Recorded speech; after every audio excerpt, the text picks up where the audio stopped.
Time for another board game review, and this time we have the game King of 12. This was sent to me by Lucky Duck Games and is designed by Rita Modal. The 12 kingdoms need you. Use the Stone of Power, and with the help of powerful characters, you will unite them under your rule. In King of 12, you will need clever tactics, a poker face, and a bit of luck to claim victory. And always remember, there can be only one. Let me show you how to play. Before I start out, this is an extremely minor complaint, but board game companies, if you're going to have different player colors, please don't have them be as different or as hard to tell as this. Like, listen, this is too subtle at one glance to look at. Like, I'm sorry. Like, if it's just these, why? I don't understand. This was such a pain when we first played this, because people are like, what? How do you know whose is whose? Because it's just people don't notice that these are different. Anyway, that aside. So each player gets 7 cards of the same color, and they also get a die. And on each turn, everyone plays a card simultaneously face down. Everyone also rolls their die at the beginning of a round to see what they start with. So, we reveal.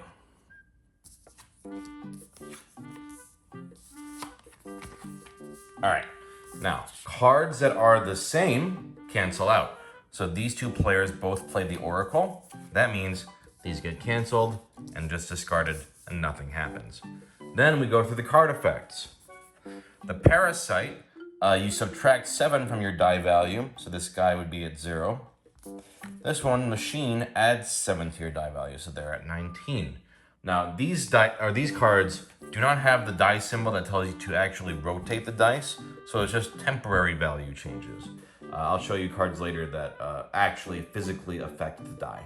Now, after the round, whoever has the highest die value gets 2 points, and second place gets 1 point. So in this case, this player would get 2 points, and this player would get 1 point. However, die value can also be canceled out. So let's say, let's pretend that these were both at 9. This is not a 9. There we go. Let's pretend both of these players had a 9 by the end of the round. Then these die would be canceled out, and that means this player would be second place.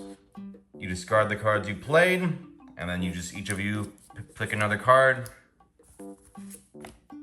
and then reveal them, and so on, and you keep doing that turn by turn. Now, the round ends when a player has only 1 card left in their hand, or if a player collects 8 or more points in a round. Now, let's say at the end of the game, end of this round, this player had 8, this player had 3, this player had 3, and this player had 2. What you do is you compare the points you scored. If any player has the exact same number of points, then those players are canceled out. And then whoever has the highest remaining points is the winner of the round. In that case, it would be this player. So, 3 ways people can get canceled out. If you play the same card in a round, if you have the same die value at the end of a turn, or if you have the same number of points at the end of a round.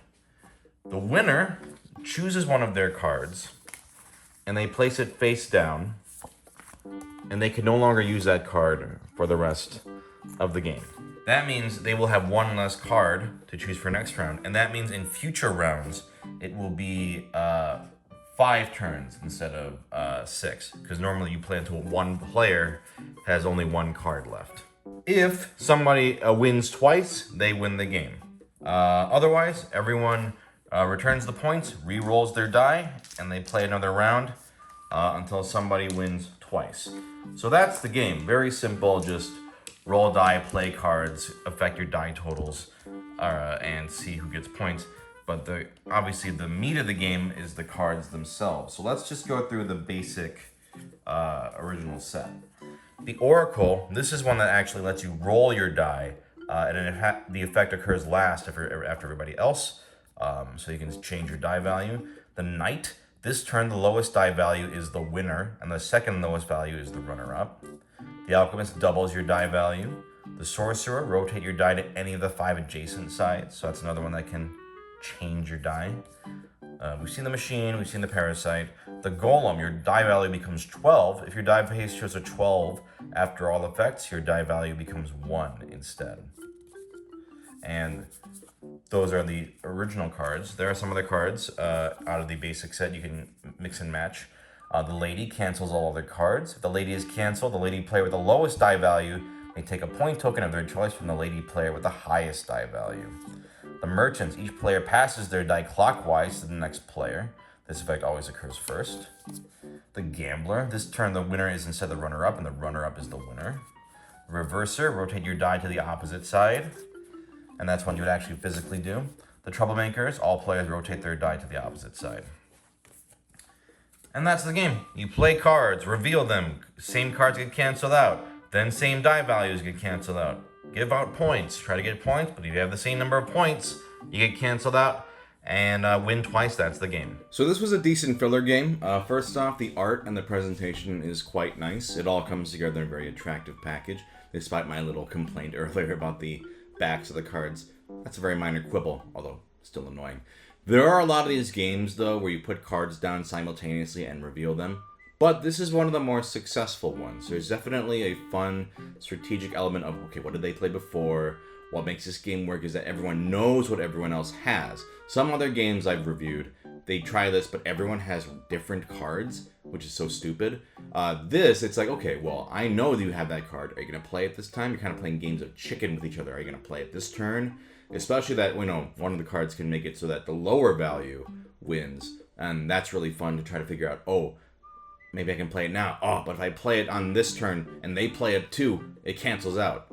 The card effects are very fun. They're clever. There are a lot of ways to be sneaky with the dice. With that said, a lot of the cards don't actually physically rotate the dice permanently, and I wish there were more options to do so. Sometimes you're stuck with a die value that just isn't good for anything. And more flexibility in changing the dice, like even if it were just optional, like, hey, if you change the value, you have the option to change it physically on the die. That would have been nice, because sometimes you're just stuck. And you're like, all my cards do this, but it's still not going to do anything because the die value at its base is shit. Cards that cancel out, that whole mechanic is always fun. I like that. The die values canceling out, that's also fun. However, I felt like it was too much that also the point totals at the end of a round also cancel out. There's already a lot of chaos in play in this game. I feel like the first two canceling each other out, that's just the right amount of like strategy combined with chaos. Like, okay, I can maneuver around those. But then punishing you at the end of a round for having an arbitrary, just because, oh, I had 4 points and you have 4 points by the end of it, that is too much. That is where I draw the line of like, now it just feels like random cuckoo bananas carnival. Like, 2 cancel out points, fun. 3, now we're kind of getting into too random. I do like that winners have to get rid of a card to have less choices. That's a fun balancing mechanic. Overall, I think this is decent fun. I think there's a little too much chaos with the canceling out. And I also wish there was some more flexibility in what you can do with the dice without just roll the dice randomly or, you know, like it needs a little more tweaking of balancing to mitigate the chaos. I don't think it's an amazing game, but it's decent fun. Just a little kooky for me.